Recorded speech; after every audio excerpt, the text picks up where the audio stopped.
বাজার থেকে মাছ কিনে আনলে মাছের যে কয়টাই মাথা থাকুক আমি সবগুলো মাথাই একসঙ্গে রান্না করি, কারণ আমাদের বাসায় আমি ছাড়া মাছের মাথা খাওয়ার মতো কেউ নেই।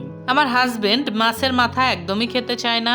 জোর করে তার প্লেটে মাছের মাথা দিলে সে বলে যে বেড়ালের মতো কাটা চিবানোর সময় আমার নেই, আমি মাছগুলো ছাড়িয়ে খেয়ে মাথাটা ফেলে দেব, তার চেয়ে ভালো হয় তুমি মাছের মাথাটা খেয়ে ফেলো। প্রথম দিকে তার কথা শুনে খারাপ লাগতো, মনে হতো যে সে নিজে মাছের মাথা খায় না, বলে যে বেড়ালের মতো কাটা চিবানোর সময় নেই, অথচ আমাকে খেতে বলে, তার মানে কি সে বোঝায় আমিই বেড়াল? পরে ভেবে দেখলাম সে যদি মাছের মাথা না খায় তাহলে আর আমি অবশিষ্ট থাকি। এখন আমিও যদি না খাই তাহলে মাছের মাথাগুলো নষ্ট হবে, টাকা দিয়ে কিনে এনে ফেলে দেওয়ার বা নষ্ট করার কোনো মানেই হয় না। এবং আরেকটা বিষয় ভেবে দেখলাম যে মাছের মাথা বা হাড়যুক্ত মাংস মেয়েরাই বেশি পছন্দ করে। আমি এরকম অনেক মেয়েকে দেখেছি যারা মাছের মাথা কিংবা হাড়যুক্ত মাংস পেলে ভাত না খেয়ে সেইগুলো খাওয়ার উপর বেশি গুরুত্ব দেয়। তাই কেউ যদি মজা করে সেই সমস্ত মেয়েদেরকে বেড়ালের সঙ্গে তুলনা করে তাহলে রেগে যাওয়ার কিছুই নেই। যদিও আমি সেই সমস্ত আপুদের মতো অত বেশি মাছের মাথা বা হাড়যুক্ত মাংস পছন্দ করি না,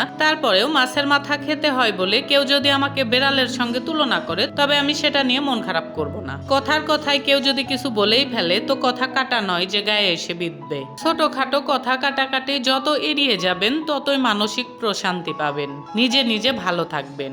যাই হোক, আমি যেদিন মাছের মাথা রান্না করি সেই দিন কিন্তু আমি কচুরমুখী দিয়ে রান্না করার চেষ্টা করি। কচুরমুখী আমার খুবই পছন্দের একটা সবজি। কচুরমুখী আর মাছের কম্বিনেশনটা দুর্দান্ত হয়, এটা যে কোনো মাছের সঙ্গেই খুবই সুস্বাদু লাগে। আমার এক নানুর মুখে শুনেছিলাম কচুরমুখী দিয়ে নাকি মাংসও খাওয়া যায়, কিন্তু আমি কখনো কচু দিয়ে মাংস খাইনি। কচু দিয়ে মাংস রান্নার রেসিপির কথা যে নানু বলেছিলেন তার সঙ্গে যোগাযোগ নেই আমার অনেক বছর হলো। তিনি এখন কোথায় আছেন আমি সেটাও জানি না। কোনো আপু যদি কচু দিয়ে মাংসর রেসিপি জানেন অবশ্যই আমাকে কমেন্টে পুরো ডিটেইলসটা লিখে দেবেন। এমন নয় যে কচু দিয়ে মাংস খেতে না পেরে আমার ঘুম হারাম হয়ে যাচ্ছে। তবে বিষয়টা হচ্ছে এরকম, আমার মনে হয় যে খাবারটার কথা আমি একবার শুনলাম সেই খাবারটা জীবনে অন্তত একবার হলেও খেয়ে দেখা উচিত যে কেমন লাগে। আর আমার এই মনে হওয়ার চক্করে এরকম অনেক খাবারের রেসিপি শুনে আমি রান্না করেছি, কিন্তু সেটা রান্না করে খেতে পারিনি। ভাগ্যিস একটা শান্তশিষ্ট লোকের সংসার করি, তাই সে বিশেষ কিছু বলে না, শুধু এটাই বলে যে নতুন কোনো রেসিপি রান্না করলে প্রথমে অল্প করে রান্না করে খেয়ে দেখবে খেতে কেমন লাগে, যদি ভালো লাগে তবে পরবর্তীতে সেটা বেশি করে রান্না করবে।